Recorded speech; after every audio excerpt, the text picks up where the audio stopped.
Ça fait peur, bon. Ça c'est vrai. C'est vous qui avez offert des roses en théâtre? Parce que je suis très amoureux d'Antea. Déjà, mais elle vient d'arriver, vous la connaissez pas? Eh si, je la connaissais depuis longtemps.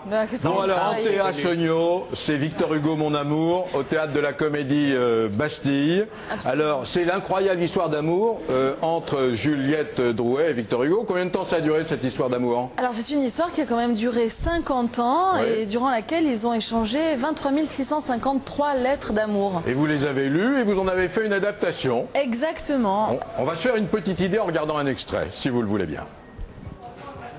Te souviens-tu du premier rendez-vous? Dans la nuit du 16 au 17 février 1833, ma petite chambre a eu pour plafond tout le ciel.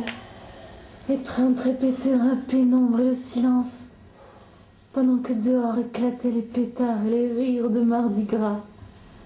Nous étions tous les deux rivés l'un à l'autre, et nous avions l'impression que c'était notre bonheur que les Parisiens célébraient. Jamais j'aurais pu penser qu'un homme marié depuis 11 ans puisse être à ce point innocent. Innocent mais insatiable. Oh, il n'y a pas de petit rôle dans une pièce de Monsieur Victor Hugo. Alors 50 ans d'amour, elle a beaucoup souffert, non? Mais non, faut pas voir ça comme ça. Elle a été très heureuse parce qu'elle a aimé un génie, elle lui a consacré sa vie. Mais elle pardonnait ou pas? Mais oui, elle a tout pardonné. Elle a la concurrence. Hein. Ouais.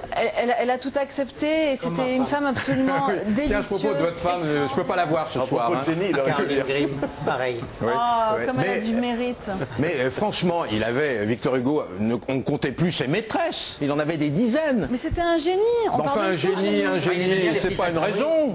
Vous acceptez ça? Moi, j'accepte parce que y a une phrase dans le spectacle qui dit « aimer, c'est plus que vivre ah ouais. ». Si Juliette Drouet revenait aujourd'hui, si on lui disait « alors, vous avez la possibilité de recommencer ou pas », je suis absolument certaine qu'elle recommence exactement la même vie parce qu'elle a eu une chance extraordinaire qui a été de pouvoir exprimer cette force d'amour et elle a fait de sa vie une œuvre d'amour. D'ailleurs, elle écrit merveilleusement bien. Hein. Merveilleusement bien. Elle est reconnue aujourd'hui par les spécialistes par une excellente épistolière. Mais à 70 ans, elle fait une fugue. Oui. Elle l'aimait à 70 ans encore. Elle l'a aimé jusqu'à la dernière seconde de son existence et elle n'a jamais supporté ses infidélités. Alors, Marc Jolivet, prenez... C'est des roses, Juliette Drouet, ça? Oui, alors voilà.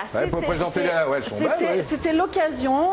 C'est tout ce qui reste de Madame Juliette Drouet, hormis ses lettres. Ouais. Donc c'est une rose, la rose Meillan, la rose Juliette Drouet. Et donc moi, je voudrais absolument qu'il y ait des gens qui m'entendent très fort. Je voudrais qu'il y ait une rue. Pourquoi pas une avenue? Une avenue, un parc, jardin, un parc qui s'appelle Juliette Drouet. Alors là, on peut s'adresser directement à Monsieur Bertrand Delanoë pour qu'une rue Juliette Drouet voit le jour dans l'année. Vous êtes d'accord? Oui. Et nous l'inaugurons ensemble? Oui, bon. On ira l'inaugurer. Voilà. Est-ce que vous connaissez Bruno Lopez? Non, mais on a fait connaissance. Oui, en fait, voilà. Bon, alors, c'est vrai, exact. Vous avez beaucoup lu cette semaine pour nous. J'ai lu